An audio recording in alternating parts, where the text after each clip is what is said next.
नमस्कार, स्वागत है आप सभी का। आप देख रहे हैं उत्तराखंड प्राइम। आपके साथ मैं हूं राजीव ढोंडियाल। सबसे पहले बड़ी खबर, उत्तराखंड में आज हरेला पर्व धूमधाम से मनाया जा रहा है और हरेला पर्व के मौके पर सीएम त्रिवेंद्र सिंह रावत ने पौधारोपण किया। इस दौरान मुख्यमंत्री ने खुद पौधा लगाया और सीएम के साथ साथ वन मंत्री हरक सिंह रावत भी इस दरमियान मौजूद रहे। एक्सक्लूसिव तस्वीरें आप देख रहे हैं एबीपी गंगा पर। सीएम के साथ वन मंत्री हरक सिंह रावत मौजूद रहे और इस दरमियान मुख्यमंत्री ने लोगों से अपील की कि वो भी ज्यादा से ज्यादा पौधे लगाएं। तो सदियों से उत्तराखंड में हरेला पर्व मनाया जाता रहा है। हरेला पर्व हरियाली का प्रतीक और कुमाऊं क्षेत्र में इसको ज़्यादा मनाया जाता है और ये दर्शाता है कि पहले के जो लोग थे उनकी कितनी दूरदर्शी सोच है। वो पर्यावरण को लेकर, पेड़ पौधों को लेकर, इनके संरक्षण को लेकर कितने सजग थे, कितने जागरूक थे कि इस तरह के पर्व रहे हैं और उसको आगे बढ़ाया जा रहा है। और मुख्यमंत्री त्रिवेंद्र सिंह रावत ने खुद पौधा लगाया और लोगों से भी अपील की कि वो भी पौधा लगाएं।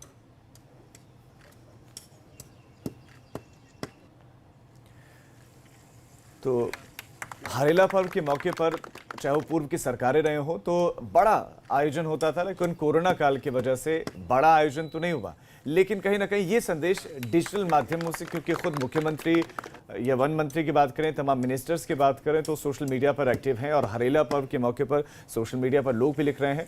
तो बड़ा आयोजन तो नहीं हुआ, लेकिन एक छोटा सा जहाँ पर बहुत कम लोगों की संख्या थी और सोशल डिस्टेंसिंग मेंटेन करते हुए उन्होंने हरेला पर्व मनाया और लोगों से अपील की। क्या मुख्यमंत्री त्रिवेंद्र सिंह रावत ने कहा, वो आपको सुनवाते हैं।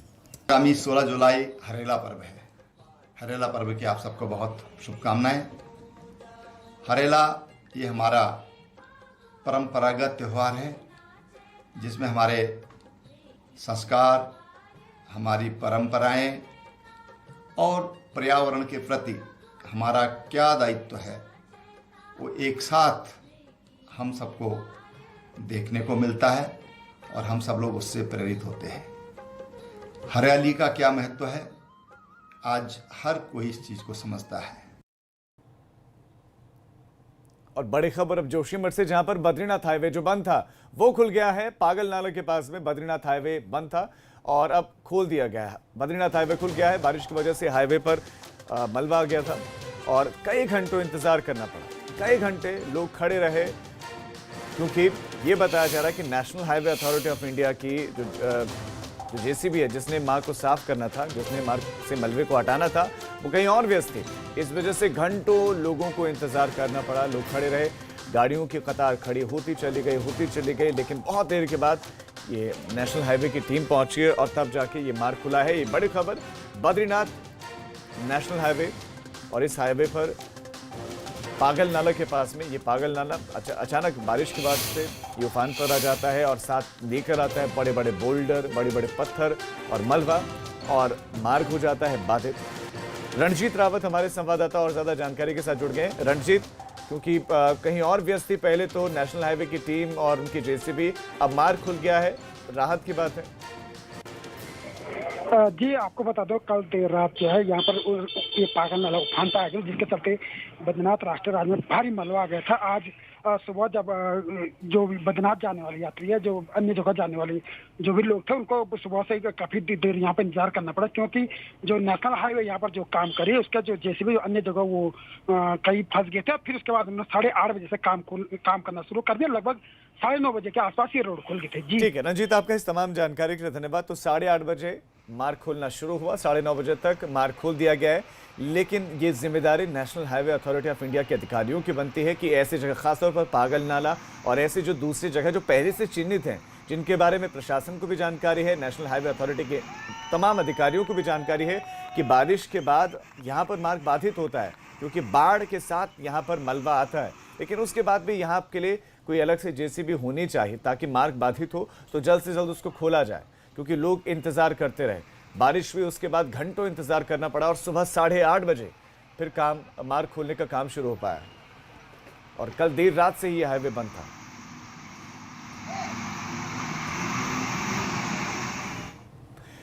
उत्तराखंड में बारिश अब लोगों के लिए मुसीबत बनने लगी है। उत्तरकाशी में भटवाड़ी में 1 किलोमीटर आगे पापड़गाड़ के पास बारिश की वजह से यहां काफी नुकसान हुआ है। बारिश की वजह से बरसाती नाले में पानी बढ़ गया, जिस वजह से पानी के साथ साथ मलबा रोड पर ही आ गया। ये सड़क की तस्वीरें आप देख रहे हैं, मार्ग बाधित है। यमुनोत्री हाईवे भी डाबरकोट के पास में मलबा गिरने की वजह से बाधित है। तो सड़कों की हालत बारिश के मौसम में किस तरह की वो आप देख सकते हैं। ये समस्या है जब नाले सड़क के ऊपर से, जो गार्ड गदेरे हैं सड़क के ऊपर से गुजरते हैं, तब की हालत है।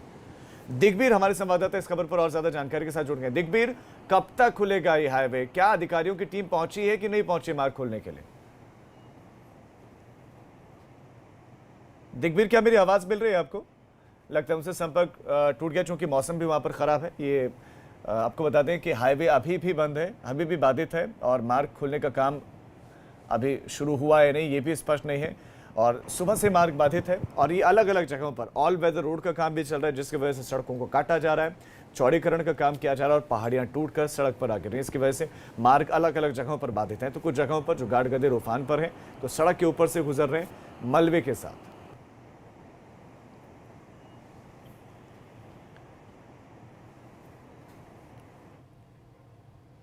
दिग्बीर हमारे संवाददाता एक बार फिर से हमारे साथ जुड़ गए। दिग्बीर, अभी की स्थिति के बारे में बताइए, वहां पर किस तरह के हालात हैं? क्या मार्ग खुल पाया है या नहीं? ये राजीव, आपको बता दें जो कल से जो लगातार बारिश हुई है, बारिश से जो गंगोत्री नेशनल हाईवे उत्तरकाशी से जो कि गंगोत्री तक 100 किलोमीटर है, जगह जगह जो रात को बाधित हो गया था। तो बीआरओ की जो मशीनरी जो एक बार से मार्ग खोलने में जुटी हुई है, तो जगह जगह जैसे पैच पड़े हुए हैं, जैसे मार्ग बंद है तो उनको खोलने का काम जारी है। तो जो सबसे ज्यादा जो पैच है, जो पापड़ घाट जो भटवाड़ी से आगे लगभग 10 किलोमीटर आगे पड़ता है, तो वहाँ पे जो कि मार्ग खोलने का काम जारी है। तो अभी तक ये सूचना मिल रही है कि लगभग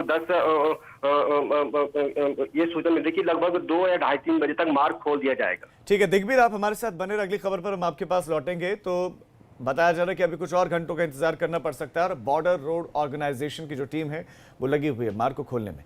उत्तरकाशी में बारिश की वजह से एक मकान को नुकसान पहुंचा है। डुंडा ब्लॉक के ब्रह्मखाल में मकान का एक हिस्सा क्षतिग्रस्त हुआ है। मकान का मलबा बताया जा रहा है कि पास ही में खड़ी एक गाड़ी के ऊपर आ गिरा। तस्वीरें हमने आपके सामने रख दी हैं। गाड़ी को नुकसान पहुंचा, सिर्फ एक गाड़ी को ही नहीं, एक एम्बुलेंस को भी नुकसान पहुंचा है। दिग्बीर हमारे संवाददाता हमारे साथ बने हुए हैं। दिग्बीर, तस्वीरें हम दर्शकों को दिखा रहे हैं, गाड़ियां क्षतिग्रस्त में, क्या जानमाल का भी नुकसान हुआ है? जी राजीव, जिस तरह से कल बरसात हुई, तो बरसात में जो यमुनोत्री मार्ग है, जो ब्रह्मखाल से जो यमुनोत्री धाम जाता है, तो ब्रह्मखाल एक जगह पड़ती है डुंडा विकास खंड में। तो यहाँ पे जो ऑल वेदर रोड के चलते काम चल रहा था, तो रोड की कटिंग होने के बाद ऊपरी साइड एक मकान था, मकान काफी मकान थे। तो उसमें यह है कि जिस तरह से जो मलबा जो दीवार ढही और बगल में नीचे ही गाड़ियां खड़ी थी, एक एम्बुलेंस थी, एक टाटा सुमो, इन दोनों के ऊपर मलबा गिरा है और जो कि जान माल का इस तरह का कोई नुकसान नहीं हुआ। लेकिन जो गाड़ी है और जो एम्बुलेंस है, इनमें काफी क्षति आई है और जो भवन स्वामी का जो पुस्ता है वो पूरी तरह से ढह चुका है। जी दिग्बीर, आपका इस तमाम जानकारी के लिए धन्यवाद। तो गाड़ियों को तो नुकसान हुआ है, लेकिन जिस व्यक्ति को अपना मकान बनाने में इतना समय लगा होगा, इतना पैसा खर्च किया होगा, आज उसका वो मकान ढह गया। और बताया जा रहा है कि ऑल वेदर निर्माण के कार्य में कटिंग चल रही है और उसकी वजह से ये सब हो रहा है। रुद्रप्रयाग में लापता हुए ट्रैकिंग दल के 4 सदस्यों को खोज लिया गया। ये बताया जा रहा है कि प्रशासन का इन चारों लोगों से संपर्क हो गया है और जल्द ही इन चारों को रेस्क्यू भी कर लिया जाएगा, क्योंकि हेलीकॉप्टर, इससे पहले ड्रोन की मदद भी ली जा रही थी इनको रेस्क्यू करने के लिए।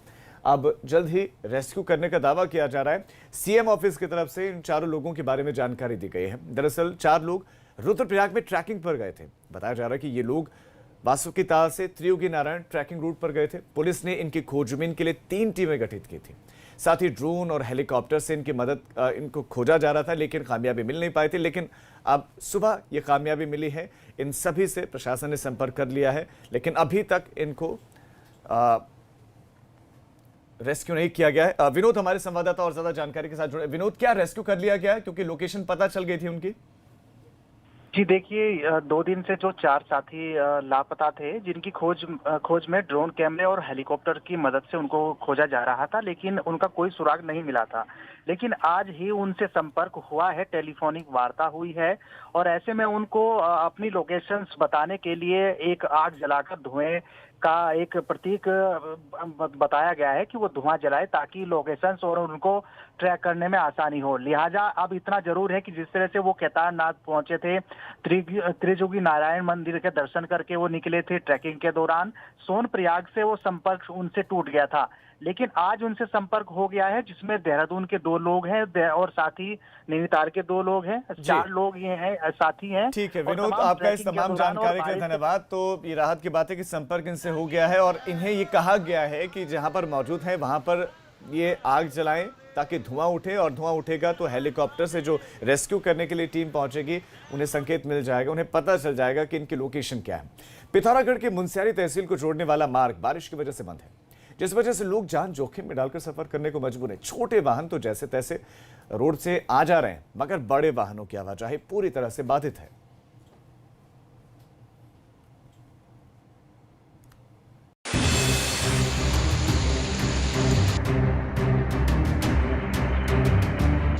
अभी जिस जगह आप सड़क पर सैलाब बहता देख रहे हैं, यहाँ पर कुछ रोज पहले तक सड़क थी। पिथौरागढ़ में हुई मूसलाधार बारिश ने लोगों की मुश्किल बढ़ा दी है। इस सड़क पर देखिए पानी कैसे बह रहा है। बारिश के बाद पहाड़ से अचानक झरना बहने लगा। जब पानी को कोई रास्ता नहीं मिला तो वो सड़क के ऊपर से ही बहने लगा, जिस वजह से सड़क तबाह हो गई। अब लोग इस सड़क पर पत्थर डालकर जैसे तैसे अपने वाहनों को पास करने की कोशिश कर रहे हैं, लेकिन ये कोशिश इन्हें मुश्किल में भी डाल सकती है। बारिश ने इस जगह का नक्शा भी बदल कर रख दिया है। पहाड़ी से गिरे मलबे की वजह से सड़क नजर ही नहीं आ रही है। बिहारों का बड़ा ब्रिज बन रहा है। इन्होंने जो हमारा मत्तूर दारमा जो मोटर मार्ग है वो पूरा ऊपर से चट्टान को जो है पूरा खोद डाला है, और उसमें एक बड़ा सा एक नहर गधेरे का पानी जो है रोड पर आ रहा है, जिससे रोड बार बार बाधित हो रहा है। 10 से अधिक ग्राम पंचायत जो है लगातार प्रभावित है। मुनस्यारी चौना इमला को जोड़ने वाली सड़क बारिश की वजह से कई जगह क्षतिग्रस्त है। देखिए ये पिकअप गाड़ी कैसे लड़खड़ाकर गुजर रही है। बारिश की वजह से सड़क पर जमी मिट्टी पिघल गई है। अब उस पर पत्थर ही बचे हैं, जिस वजह से यहाँ से गुजरना मुश्किल हो गया है। पिथौरागढ़ से योगेश पाठक की रिपोर्ट, एबीपी गंगा। जोशीमठ स्थित भगवान फ्यूला नारायण मंदिर के कपाट श्रद्धालुओं के लिए खोल दिए गए। भगवान फ्यूला नारायण को दूध और मक्खन का भोग भी लगाया गया। ये कहा जाता है कि ये देश का इकलौता ऐसा मंदिर है जहां पर महिला पुजारी भगवान का श्रृंगार करती हैं। फूल श्रृंगार और कपाट बंदी तक यही करेंगे। इस पौराणिक मंदिर में ठाकुर जाति का पुजारी होता है और दुर्गम स्थान है। और तस्वीरें सिर्फ इतनी आई। अब देखिए दुर्गम स्थान है, यहाँ से तस्वीरें आना बड़ा मुश्किल होता है, लेकिन एबीपी गंगा ये तस्वीरें आपको दिखा रहा है। मंदिर में पूजा अर्चना भी शुरू हो गई है और महिला पुजारी होती है। विशेष फूलों से श्रृंगार किया जाता है और ये दक्षिण शैली में बना हुआ पौराणिक मंदिर है। और महिला पार्वती देवी ने फ्यूला नारायण में भगवान का फूल और श्रृंगार किया। देखिए उन्होंने, कोरोना काल है, कोरोना काल के चलते न तो सैलानी यहाँ पर पहुँच पा रहे हैं, न स्थानीय लोग बड़ी संख्या में पहुँचे। अमूमन जब कपाट खुलने का वक्त होता है फ्यूला नारायण मंदिर में तो बड़ी संख्या में आसपास के गांव से लोग पहुंचते हैं, लेकिन इस बार बहुत कम लोगों की संख्या में पुजारी और पुजारी के साथ साथ कुछ ही लोग दिखाई दिए और उन्हीं की मौजूदगी में दूध मक्खन का भोग लगाया गया और मंदिर के कपाट खोले गए। देखिए इतना दुर्गम क्षेत्र है कि यहाँ स्ट्रक्चर भी बहुत बड़ा नहीं है, बहुत बड़ा ढांचा नहीं मंदिर का, लेकिन इसकी मान्यता बहुत ज़्यादा है, दूर दूर तक मान्यता है। अगर आप सरकारी दुकान से राशन लेते हैं तो ये खबर आपके लिए है। बागेश्वर पूर्ति विभाग ने 66,000 राशन कार्डों के डिजिटलाइजेशन का काम शुरू कर दिया है। विभाग अब तक 55,000 से ज्यादा राशन कार्ड की जांच और उनका नवीनीकरण कर चुका है। बाकी बचे हुए राशन कार्डों की जांच और नवीनीकरण का काम जुलाई के आखिरी हफ्ते तक पूरा भी कर लिया जाएगा। ग्राहकों को पुराने राशन कार्ड के बदले नए डिजिटल राशन कार्ड दिए जाएंगे। कार्ड में परिवार के हर एक सदस्य का विवरण होगा और 5 लाख से ज्यादा की आय वाले परिवार वालों को ये डिजिटल राशन कार्ड जारी नहीं होंगे। देखिए अभी हमारे जनपद में जो 66,000 के लगभग राशन कार्ड हैं और ये जितने भी राशन कार्ड हैं, क्योंकि पुराने राशन कार्ड अब उनकी समय सीमा समाप्त हो चुकी है और नए ration card PVC ration card के रूप में इस तरह के राशन कार्ड बनने हैं। इसके लिए टेंडर आदि की प्रक्रिया हो गई है और डाटा मॉडिफिकेशन के लिए भी हमारे पास लगभग 55,000 राशन कार्ड का डाटा मॉडिफाइड हो चुका है। 10,000 के लगभग बचा है, वो भी ऑपरेटर लगे हैं। तो इस महीने के एंड से ये प्रिंटिंग शुरू हो जाएगी और मेरे हिसाब से अगस्त के आसपास हमारे यहाँ डिस्ट्रीब्यूशन शुरू हो जाएगा। चलिए फिलहाल एक छोटे से ब्रेक के लिए हम रुक रहे हैं, फौरन लौट रहे हैं। आप देखते रहिए एबीपी गंगा, खबर आपकी, जुबान आपकी।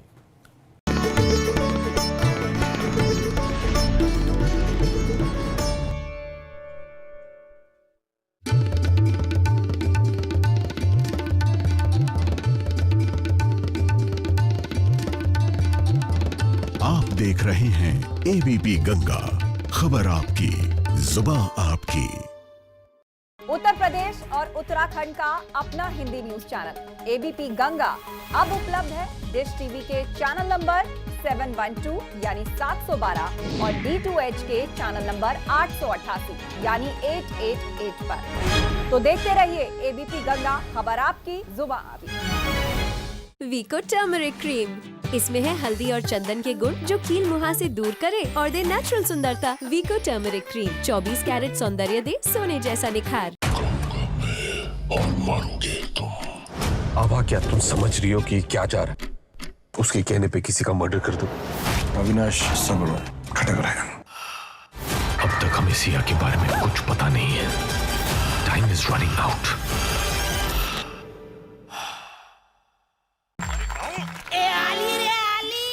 जब पसीने वाली खुजली सताए तो आप ना रह पाए, इसलिए अपना ये एंटी फंगल पाउडर अब्सॉर्ब। इसका डबल एक्शन फॉर्मूला पसीना कंट्रोल करे, खुजली रोके। तो अब खुजली नहीं, अब्सॉर्ब करो। Virat compressive strength Ambuja cement. Online classes in CMS for all classes for the session 2020-2021 have restarted from 1st July 2020 as per prescribed syllabus, book list and timetable available on www.cmseducation.org. Online classes will continue till the government reopens the schools. Admission in CMS for Montessori, nursery to class 11 are open. Contact concerned CMS campus. कमला के कानों पर, बिमला के कानों पर, छुटभैया के और बाहुबली के कानों पर, रायपुर के रोमियो के, जबलपुर की जूलियट के, नाई के, हलवाई के, 1, 2 और 2.5 के, सबके कानों पर एक जिम्मेदारी है। और वो जब जब घर से बाहर जा रहे हैं उसे बखूबी निभा रहे हैं। फिर आप मास्क क्यों नहीं लगा रहे? जनहित में जारी, कानों पे जिम्मेदारी। उत्तर प्रदेश और उत्तराखंड का अपना Hindi news channel ABP Ganga अब उपलब्ध है डिश टीवी के चैनल नंबर 712 यानी 712 और D2H के चैनल नंबर 888 यानी 888 पर। देखते रहिए एबीपी गंगा, खबर आपकी, जुबान आपकी।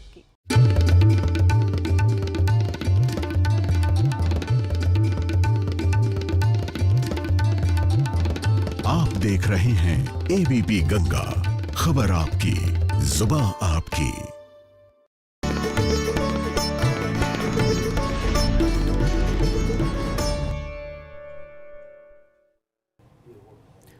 ब्रेक के बाद आप सभी का स्वागत है। कोरोना वायरस महामारी के दौरान विभागीय फाइलों को ई प्लेटफॉर्म के माध्यम से पास करवाने को लेकर विभागों में ई फाइलिंग की प्रक्रिया शुरू हो गई है। शहरी विकास विभाग ने ई निदेशालय का गठन किया है, जो प्रदेश का पहला ई निदेशालय बना है। मुख्यमंत्री त्रिवेंद्र सिंह रावत ने सचिवालय में शहरी विकास विभाग के ई निदेशालय का शुभारंभ किया। शहरी विकास विभाग ने 163 फाइलों को ई प्लेटफॉर्म के माध्यम से पास करवाया। जल्द ही पुरानी फाइलों को भी इसके माध्यम से पास करवाया जाएगा।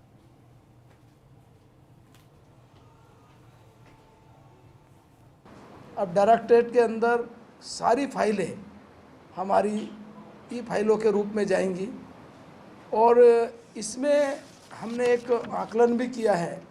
आकलन ये किया है कि जो सचिवालय में ई ऑफिस के माध्यम से जो फाइलें हुई हैं अभी तक, इसमें हमने पूरे अलग अलग विभागों की निकली हैं, तो सबसे ज़्यादा जो फाइलें हैं शहरी विकास विभाग के अंतर्गत 163 जो हमने ई ऑफिस के माध्यम से कंप्लीट उनको किया है। केवल शहरी विकास विभाग में जो 163 फाइलें ई फाइलों के माध्यम से हमने कंप्लीट किया है।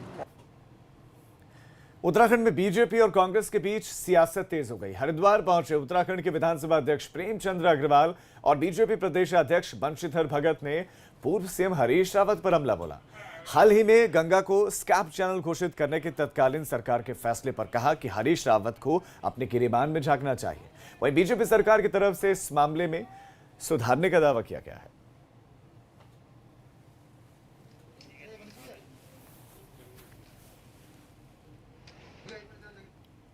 खुद उनके जमाने में परम पवित्र गंगा जी, जिनको स्नान करके लोग कहते हैं कि सातों जन्म के पाप कट जाते हैं, ऐसी पतित पावन गंगा जी को नहर कहकर उसका अपमान करने वाले स्वयं हरीश रावत जी, आज वो कह रहे हैं मुझसे गलती हो गई और त्रिवेंद्र सिंह सरकार संभाल ले।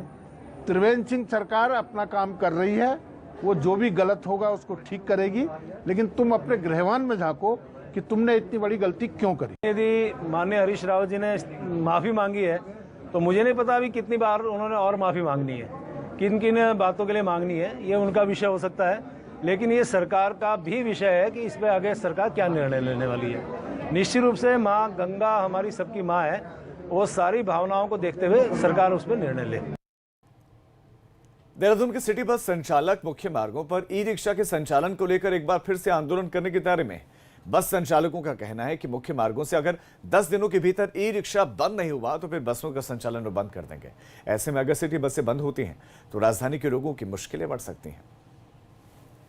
हमारे द्वारा जो 3-4 दिन पहले मेरे द्वारा जो है आपका वरिष्ठ पुलिस अधीक्षक महोदय को और आरटीओ महोदय से मैं खुद मुलाकात करके प्रत्यावेदन दिया गया कि माननीय सुप्रीम कोर्ट के आदेश, माननीय उच्च न्यायालय के आदेश और खुद जो ई रिक्शा का जो है राज्य सरकार का जो नोटिफिकेशन था, अगर उसके तहत अगर विक्रमों पर ई रिक्शा पर कार्रवाई नहीं हुई तो हम कहीं ना कहीं अपनी बसों को सरेंडर कर देंगे और उसके बाद जो है माननीय उच्च न्यायालय जाएंगे। टिहरी में प्रवासियों को रोजगार देने के लिए प्रदेश सरकार की तरफ से योजनाएं चलाई जा रही हैं। इसके लिए जिला मुख्यालय में स्वरोजगार कंट्रोल रूम बनाया गया है। जिले में करीब 30,000 प्रवासी लौटे, जिन्हें अलग अलग तरह से व्यवसायों के साथ जोड़ने के लिए योजनाएं चलाई जा रही हैं। कंट्रोल रूम से हम लोग भी यहां से लोगों को कॉल कर रहे हैं और हमने जो प्रवासी हैं उनके भी कॉल कंट्रोल रूम में आ रहे हैं। अब तक अगर हम विभिन्न विभागों की बात करें तो विभागों के माध्यम से क्लस्टर के थ्रू मुख्यमंत्री स्वरोजगार योजना और अन्य सभी प्रकरणों में लगभग 10,000 के आसपास हम लोग प्रवासियों से संपर्क कर चुके हैं और सबके लिए हम लोगों ने योजनाएं बनाई हैं। कई लोग मुर्गी पालन में, पशुपालन में और डेयरी में, कुछ लोग मशरूम उत्पादन में, सब्जी उत्पादन में, तो बहुत सारे हमें सुझाव लोगों के प्राप्त हो रहे हैं। हरिद्वार महाकुंभ को लेकर देहरादून में पुलिस मुख्यालय में बैठक हुई और इस दौरान महाकुंभ की तैयारियों को लेकर बातचीत हुई। कुंभ में मैन पावर, उपकरण और पुलिस बल की डिमांड को लेकर बात की गई।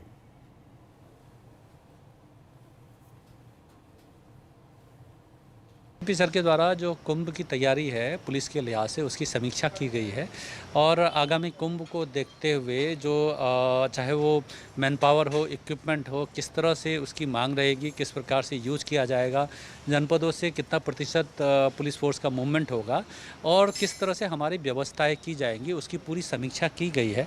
और उसमें जो अन्य राज्यों से और सेंटर से जो पुलिस फोर्सेज और पैरामिलिट्री फोर्सेज इस दौरान पूर्व में भी जैसे आए हैं उसके लिहाज से फॉलोअप के लिए निर्देश दिए गए हैं।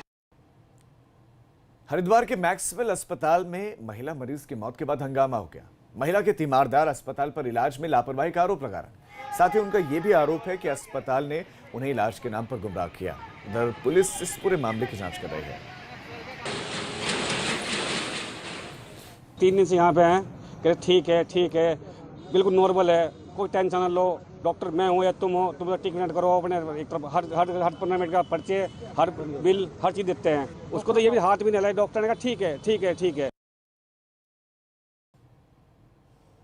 बड़कोट के यमुना घाटी इलाके में भारी बारिश हुई और देर रात हुई मूसलाधार बारिश के बाद घाटी के अलग अलग इलाकों में बड़ा नुकसान हुआ है। बड़कोट स्थित देवभूमि होटल के पास सड़क किनारे नाले में पानी की नियमित निकासी न होने की वजह से पानी और मलबा होटल के कमरों में घुस गया, जिससे होटल के कमरों में करीब 1.5 फीट तक पानी जब भर गया। और इधर यमुना नदी का जलस्तर बढ़ने से धार मंडल के 1 दर्जन गांव सड़क मार्ग से अलग थलग पड़े हुए हैं।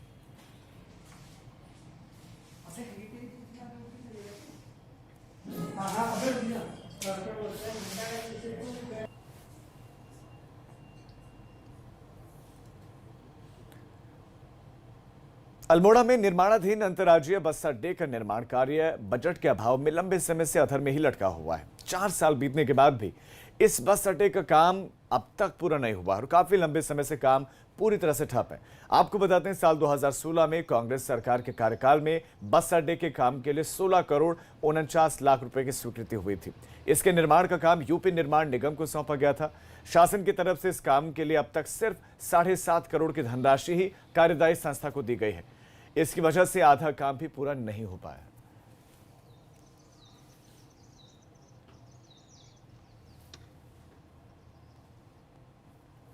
उत्तरकाशी के 2 जाबाजों के अदम्य साहस को लेकर जीवन रक्षक पदक का सम्मान उन्हें मिलने जा रहा है। गृह मंत्रालय की सिफारिशों पर राष्ट्रपति ने मुहर लगाई है। जल्द ही दोनों जाबाज जीवन रक्षक पदक से सम्मानित किए जाएंगे। विनोद थपलियाल वर्तमान में धरासू थाना अध्यक्ष हैं, जबकि ममलेश रावत वर्तमान में पुरोला थाने में कांस्टेबल हैं। इन्हें जीवन रक्षक पदक जिले के 2 वरिष्ठ अधिकारियों के जीवन को बचाने के लिए दिया गया है। इन दोनों जाबाजों ने अपना जीवन संकट में डालकर 2 अधिकारियों की जिंदगी बचाई थी।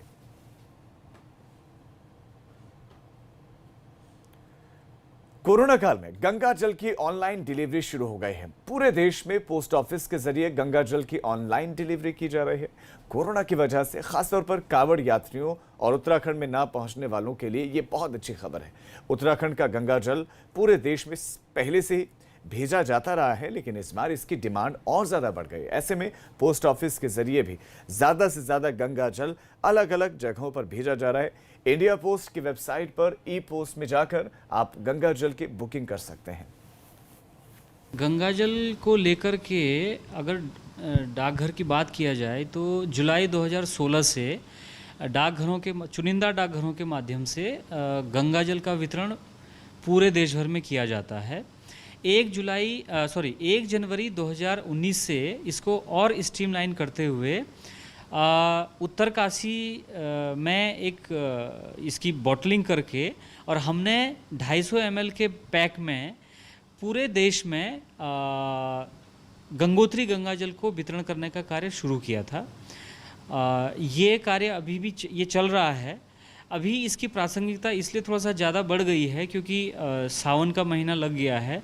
कांवड़ यात्रा कोविड-19 की समस्या के चलते इस बार स्थगित है, तो इसलिए डाकघरों में जो है इसकी डिमांड पहले से थोड़ा सा बढ़ी है। उत्तराखंड में आज हरेला पर्व मनाया जा रहा है। साथ ही पहाड़ पर आज से सावन की शुरुआत भी हो गई है, जिसे लेकर शिवालयों में श्रद्धालुओं की भीड़ जुट गई है। जोशीमठ के मंदिरों में सुबह से भक्त पूजा अर्चना के लिए जुटे हैं। हालांकि कोरोना की वजह से मंदिरों में पिछले साल की तुलना में भीड़ थोड़ी कम है।